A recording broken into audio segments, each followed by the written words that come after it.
Have you ever wondered how Marcus Aurelius might receive or give criticism?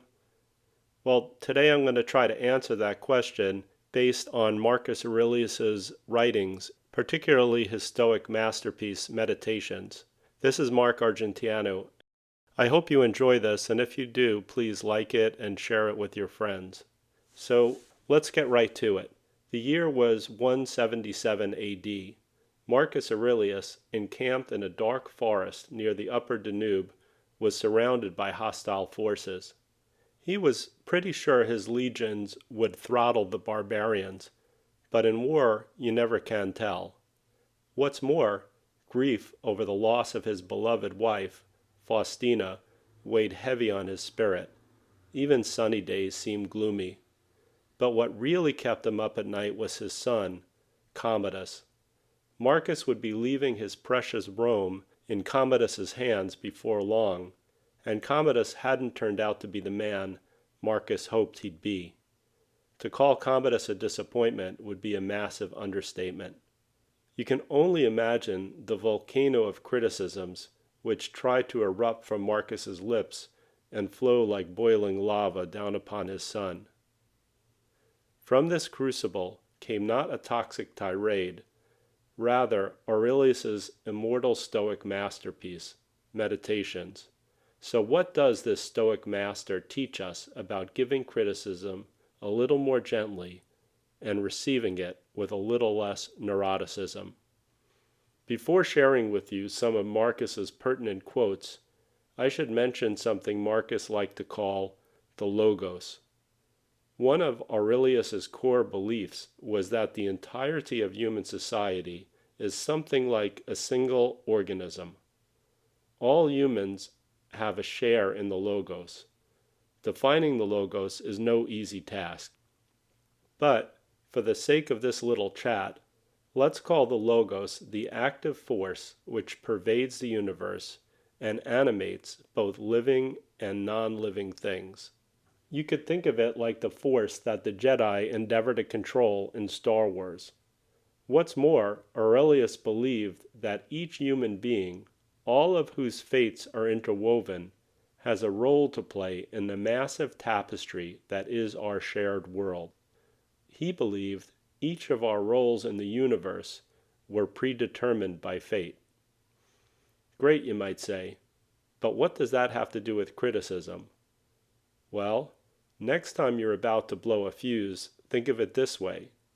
When you're giving criticism, according to the logos, in some ways you're passing judgment on a part of yourself. And the next time a deluge of verbal sewage is raining down upon your own shoulders, know that when you receive criticism, it's not just some alien being laying into you. In some sense, according to the logos, some part of yourself is trying to teach you something that might help you fulfill your full potential. Let's get a little more granular and talk about some of the things Marcus Aurelius himself actually said. There have been a bunch of translations of Marcus's Meditations. Some, like the masterful one by Gregory Hayes, were great. On the other end of the spectrum, some were convoluted and abstruse. So, I'll be pulling from many sources, as well as paraphrasing my good buddy Marcus here. Let's start with what Marcus had to say about being on the butt end of criticism. Marcus Aurelius said, "It never ceases to amaze me. We all love ourselves more than other people, but somehow we care more about their opinion than our own." And Marcus said that 2 millennia ago. Think about how it's been magnified in the age of social media. Every teenage girl is one post away from the infinite criticisms of nameless, faceless, heartless judges. That's not all. She often trusts their opinion way more than what she herself sees in the mirror. Marcus Aurelius also said, when someone hates you or criticizes you, go to their souls, penetrate inside, and see what sort of people they are. You'll realize that their opinion of you should not cause you to be racked with anxiety. Thanks, Marcus. That's awesome. I guess if they're shitty people, you'd say, who gives a fig what their opinion is? Don't let it get under your skin. On the other hand, if they're high quality folk, you shouldn't let their criticisms make you blue either. They might have something to teach you. Digest the criticism and use it to improve yourself. You got that straight, Marcus Aurelius responded, and then he added, if anyone disproves the words I say, or demonstrates my deeds are in some way wrong, or shows me I'm not seeing all the facts, well then, I'll gladly change. After all, truth is power, and self-deception is a pernicious weakness. I'll buy that, Marcus. Marcus Aurelius said, if something is right or true and needs to be said or done, and you are in the right place and time to say or do it, then say or do it. Let the criticism and discouragement that others try to heap upon you roll off your back. Don't let them distract you from the path. Wow, another great insight, Marcus.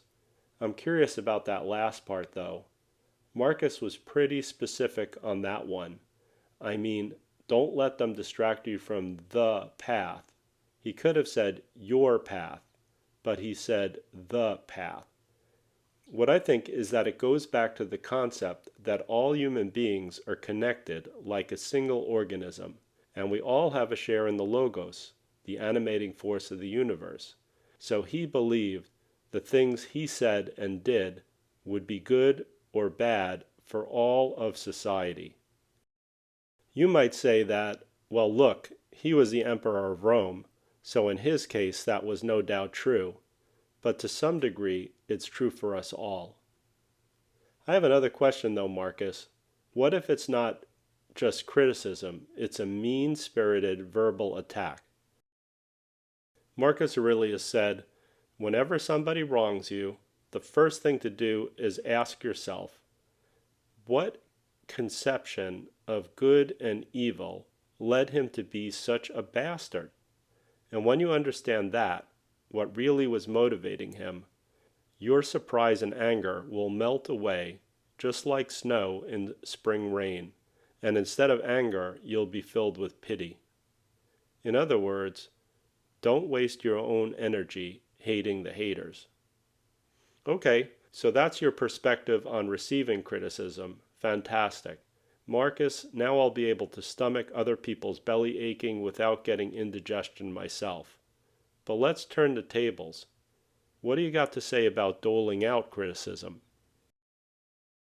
Marcus Aurelius said, whenever you're about to jump down someone's throat, ask yourself the following. Which of my own many faults most closely resembles the one I'm about to criticize? Oh, I get it. Sort of like living in a glass house and throwing stones. Marcus Aurelius also said, if someone makes a stupid and annoying mistake, putting them down will help neither them nor yourself. Instead, quietly model the right behavior. You'll be emulated. There Marcus goes again, rising above the individual. He didn't say modeling the right behavior would be copied only by the person who did or said something wrong. It was more comprehensive and inclusive. You'll be emulated. He strove not only to teach the person he was criticizing, but to spread the good word and make the world a better place. He also says here, help them or yourself, not just them. In other words, as a bonus, in modeling proper behavior, one perfects one's own character. Marcus Aurelius said, if someone is doing something bad, ask yourself what's motivating the action. Good point, Marcus. Who knows? He might have just gotten dumped by the love of his life, or just been fired from his job, or like John Valjean, he may be stealing bread to feed his sister's starving children. Marcus Aurelius said, don't be irritated by someone who has bad body odor or foul breath. If you can, make him realize it and perhaps solve the underlying problem. Yeah, Marcus, you're right again. And it's not just the physical either. Sometimes people don't even know they're being assholes, but if you can make them understand how toxic they're being to those around them, maybe they can overcome. Well, I hope listening to this has given you a better understanding of criticism. I thank you for your time. I hope that you consider liking it and sharing it with a friend.